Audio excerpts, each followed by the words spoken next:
അകത്ത് കത്തുന്ന ആത്മീയതയുടെ പ്രത്യേകതയാണ് ഞാൻ പറഞ്ഞത്. നിന്റെ തകർക്കാനായിട്ട് എന്ത് വന്നാലും ഈ അഗ്നി എന്ത് ചെയ്യും?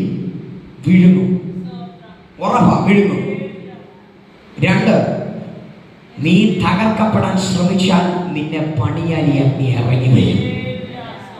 ഈ അഗ്നിയുടെ പ്രത്യേകതയാണ് ഞാൻ പറഞ്ഞു വരുന്നത്. അതിനകത്ത് മറ്റൊരു പദവും കൂടെ ഒളിഞ്ഞു കിടപ്പുണ്ട്.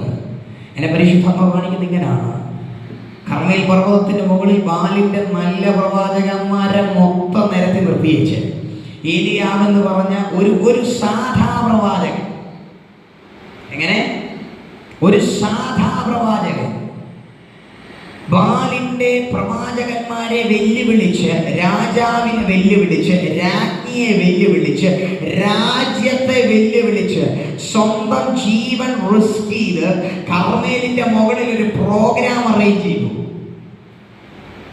അല്ലേ?